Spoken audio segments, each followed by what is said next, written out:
بتأسف على اللايف اللي فات اللي اتمسح. النهارده هنتكلم عن حاجة بتحصل على طول عندنا كل ما بنيجي نمون. من المعروف ومعلومة اتهرست موضوع اللي انت المفروض تمون على اول تكة.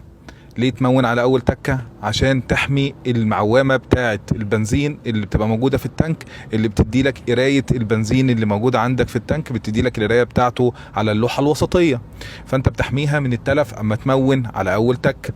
حلو.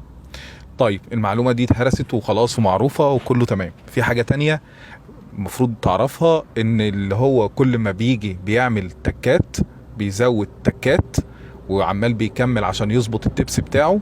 التبس بتاعه دوت اللي هو اجره اللي بياخده، اللي هو ساعات بيدفع ارضيه العامل او العمال الموجودين بيدفعوها لصاحب البنزينه، بحيث ان هم بيدفعوا مرتبات لصاحب البنزينه مش بياخدوا منه. فبيحاول يظبط الفلوس على قد التبس.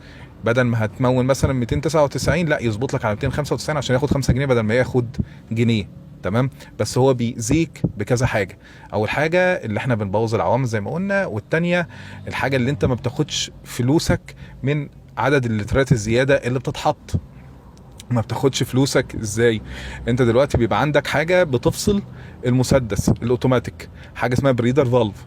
بريدر فالف ده شغلته ان في خرم موجود في المسدس الاوتوماتيك، بيبقى موجود عند مقدمه المسدس. الخرم دوت متوصل بانبوبه، الانبوبه ديت المفروض اللي هو اول ما البنزين يوصل للخرم يقفل عليه، فما يبقاش فيه هواء متوصل له، فبيروح البريدر فالف ده راجع لورا ويروح منزل السقاطه بتاعه المسدس، فالمسدس يفصل.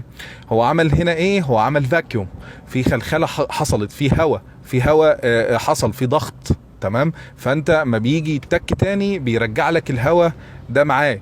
بيحصل اللي انت عمال بتاخد في هواء وبترجع في هواء، وفي تبخير جوه، وفي نظام التبخير اللي جوه. يعني بصوا الدنيا بتبقى مش متظبطه، فانت ما بيوصلكش في الاخر الوقود اللي نازل لك من المكنه، فانت بتدفع فلوس على الفاضي.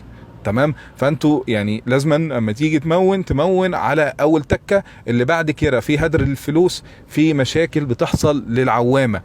بس حبيت انا اوصل لكم الموضوع كده، وان شاء الله هنتكلم بقى في بقيه الموضوع. ان هو الاسبوع ده كله ان شاء الله كله عن الوقود. هنخلص الاسبوع ده كله كل المشاكل اللي بنقابلها، وسائل الغش اللي بنشوفها في محطات الوقود، عشان تبقى عارف واخد بالك منها. يلا بقى ما تنسوش تعرفوا اصحابكم وتعرفوا حبايبكم المعلومات ديت يعني. يلا اشوفكم بخير، السلام عليكم.